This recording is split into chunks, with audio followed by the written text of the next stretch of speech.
Welcome back to another weekly edit. This week I thought we'd do something a little bit different. So instead of doing a full image edit, I'm going to give you guys a little bit of well, not really a tip, might be a tip, it's actually just how I do panoramas inside of DxO PhotoLab. As you may know, DxO PhotoLab does not have a built-in panorama creation option like Lightroom or Photoshop or on Photo Raw for that matter. So you have to do it elsewhere. Now, if you watch my weekly edits, or if you know a little bit about my post-processing philosophies, I don't want to spend hours tweaking every possible parameter. I want to edit my images to realize the vision I had when I captured the image, and then I want to head out and into nature and make some more images rather than spend all day behind the computer. Now, that said, coming to the panorama thing, there are many options out there. There are very, very complicated options. I'm probably going to get a lot of comments about better stuff to use. But my workflow for creating panoramas within DxO is to edit each individual image in the panorama sequence and then export them as 16-bit TIFFs into, you can do it into a subfolder in the main image folder in your image library. And then I import those into the Panorama software. Now, the Panorama software I use is a very simple little app I discovered on the Apple App Store. It's called, I think it's just called Panorama Stitcher. Let me just quickly check. Yeah. So it's just called Panorama Stitcher. And all you do is you drag your image sequence into there. It stitches them together automatically. You've got two alignment options, and you export it as a TIFF file again. Very simple, no other options needed, nothing like this was PTY or PTGUI, I think, is one of the popular ones, and there's so many other ones. But so if you're not on the Adobe subscription at all, and you want to create panoramas using PhotoLab, let me show you how.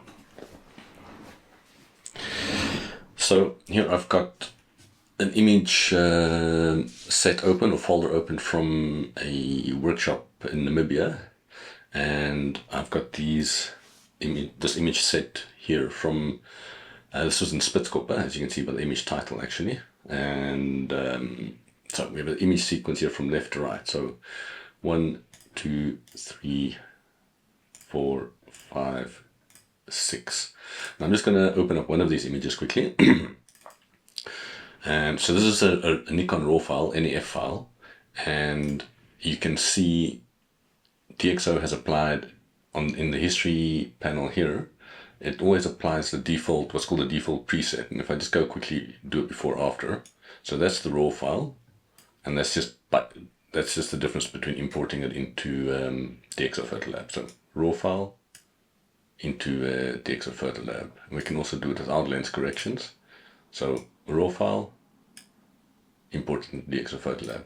Now the important thing to realize here is that lens corrections are important to apply, because it takes care of the vignetting on the corners of the image, which will impede or make the panorama stitch just a bit more difficult. So essentially you want to, on top of editing the image, color wise, white balance, sharpening, blah blah blah, you want to take care of all those optical imperfections in a way, but mostly the vignetting on the corners, because that makes, especially with blue sky, makes it quite difficult for panorama software to stitch it together properly if you're doing it not inside the software like within Lightroom or Photoshop. So I mean, this was already without me having to do anything. There's not much else I want to do to this image, so let's just zoom into 100% here. And as soon as the program gets up, you can see it's beautifully sharp. Colors are good. I mean, that's the raw. Let's edit now. I could go through and edit this more if I want, also to make this video longer. But I mean, at the end of the day, there's not much else I want to do to this image. Ideally, I wanted to enhance the colors, which of the beautiful morning sun hitting the rock at Spitskoppe. But I mean, yeah, not much else actually, yeah, I want to do to this image. I might increase Clearview Plus a little bit because it's quite a texture-rich scene, and maybe smart lighting a tad, maybe up to 25. So again, before, after. So let's just quickly go back to the photo library. I'm going to right click on this. I'm going to say copy correction settings, and then I'm going to highlight the other images, and then I'm going to right click and I'm going to say paste correction settings. I'm going to say paste selected ones, and it's going to bring up this. I'm going to say unselect all. All I want to do is DxO Smart Lighting and the Clearview Plus, which I adjusted. So I'm going to do that. It's going to apply it to those images. Then I'm simply going to select all relevant images by clicking on the first one and then holding shift and clicking on the last image. I am going to go up here and click on export. Now there's some default presets here in DxO PhotoLab.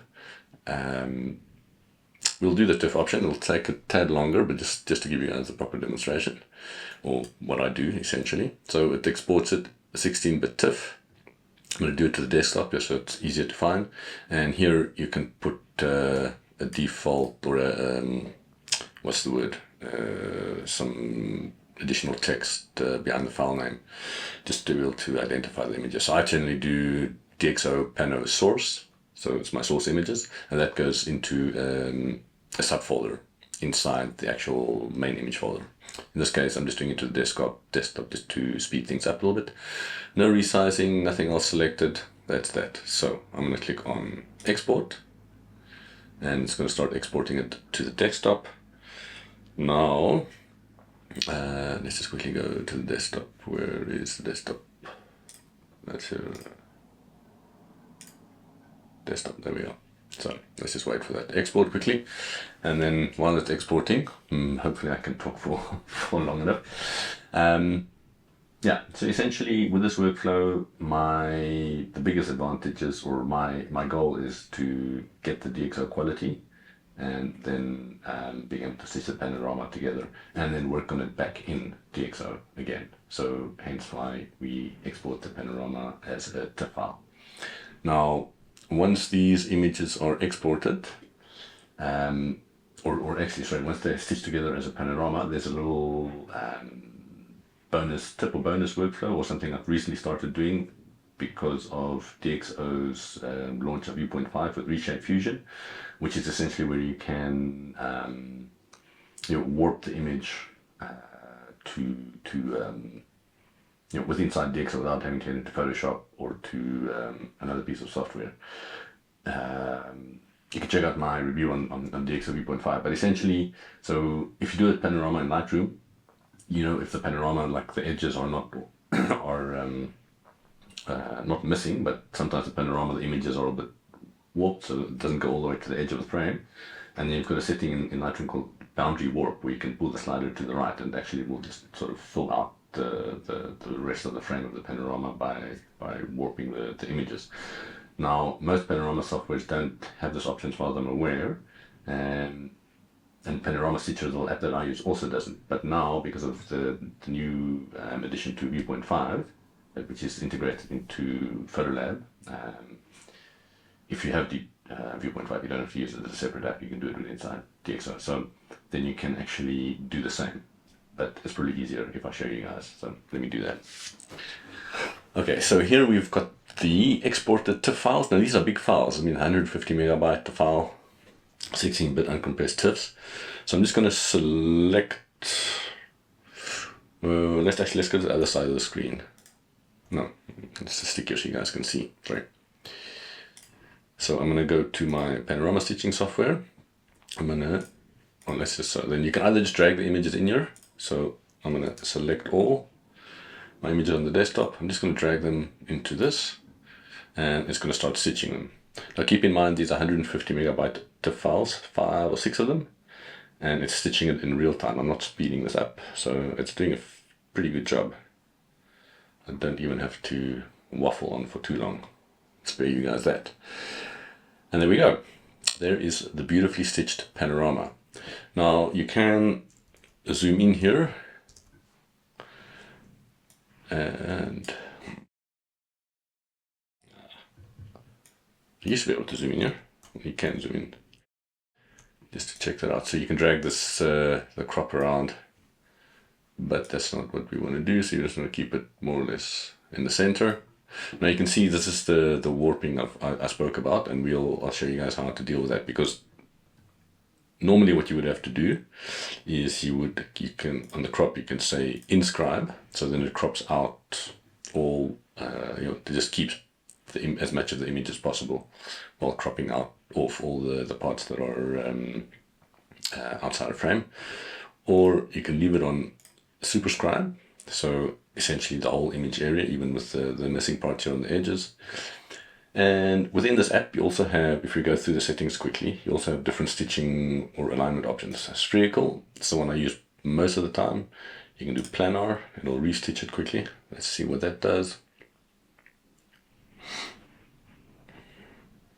And it's going, and it's going, and it's going, and it's going, and it's going. Come on, you can do it. You can do it. There we go. So there's planar. Now, it's not too bad actually, but it's distorting the left-hand side part of the image quite a bit. So I'm going to stick to spherical. Now, the one thing with this app is it doesn't store the previous stitch in some sort of cache, so it just has to restitch them quickly. Fortunately, it's not a long process. And while it's doing that quickly before that finishes, and you can do multi-row panoramas. I don't know what it does, but in the background it shuffles the images around and finds the perfect way to stitch them together. So there we go. Now I'm going to keep the crop on superscribe, so on the outside of the image. You can adjust the exposure. I wouldn't do that here. Format, you can export to PNG, TIFF or JPEG. I'm going to leave that at TIFF to have the maximum image quality. And scale, also you can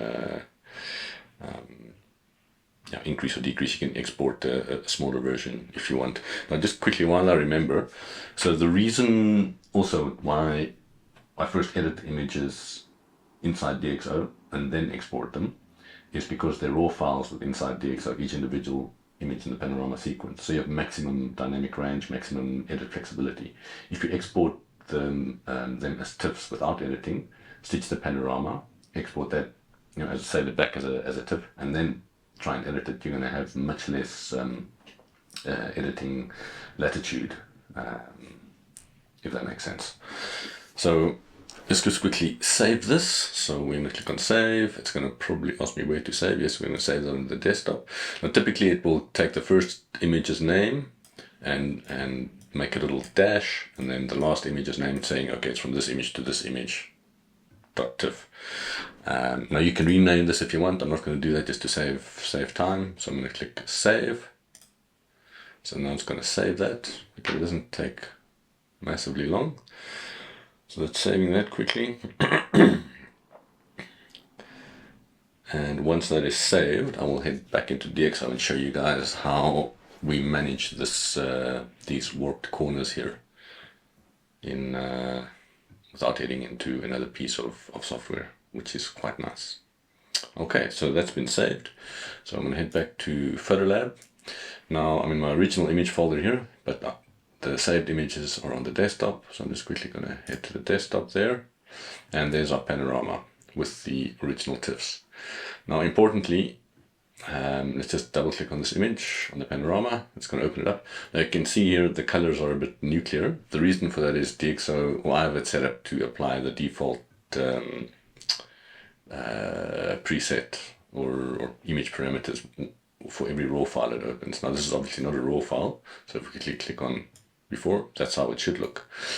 Now a handy thing in DxO is you can, on the top right here, there's a little button you can activate. It says active corrections. So if you click on that, all active corrections show up. Now smart lighting we don't want, selective tone we don't want, Clearview Plus we don't want, contrast we don't want, and vignetting we don't want. So that's taken care of. And then there's one or two other ones here. So it's got default color rendering there, we don't want that. And I think that's pretty much that actually. Let's quickly be clear. Now denoising, it's already been done. Chromatic aberration's already been done. Okay. So there we go. There's the image now. Now the before after looks pretty much like it should. And so now we can see obviously this is not looking ideal, and if we had to crop the image, you know, we would lose a bit of the bottom and of the sides there, just because of the way that it's been worked in the panorama stitch. So let's just reset that, and we are gonna go to the hand tool, and now we're gonna go to perspective, geometry, sorry, and bottom here we're going to enable ReShape Fusion, which is only an option if you have ViewPoint 5 installed. We're going to click on the tool here, and you're going to see we're going to get a grid overlay. I'm just going to zoom out a tad, and in the bottom here we have some options. The mode, we have a free transform, we have perspective, and we have volume deformation. What we want to do is free transform, and then we can also adjust the density of the grid here. Now I don't want to go too dense like that. I want to stick something more or less like that. Or actually let's do slightly less dense, because I first want to do the bigger adjustments on the edges here. And then what you can do is you can select nodes either by groups or individual nodes just by clicking on them. So I want to pull this corner of the sky up so that it fills out the frame. So I'm just going to select those 4 nodes, and you can select any one, and then you can just drag that up just like that. So that's okay. So then I'm going to deselect, clicking off it, selecting those 2, and then dragging that up out of frame like that. Perfect.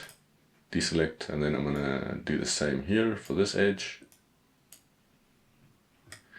Now obviously, you know, you can go completely overboard with this, but all I want to do is just get those edges back. I'm not trying to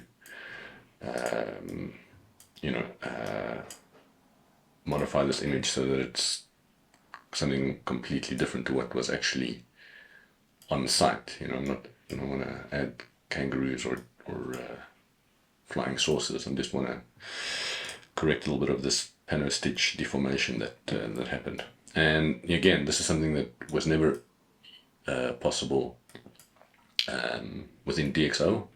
It's also not possible in Lightroom actually. You have to enter Photoshop. So let's just see if we can do that with a 1 node there. So let's just select. So the denser the grid, also the more processing intensive it is.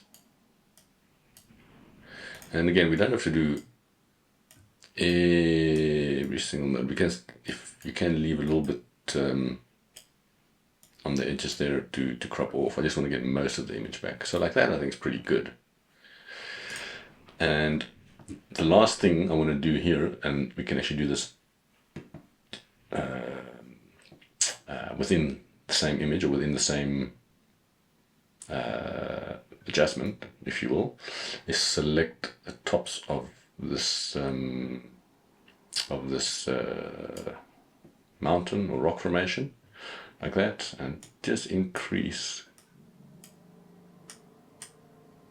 the height ever so tad, because from looking down, from higher up, it actually diminished the height perspective wise. So I just want to get a bit of that back. Okay, so that's looking good. So I'm going to hit close. Then I'm going to go back to crop, and now we can crop. So where are we here?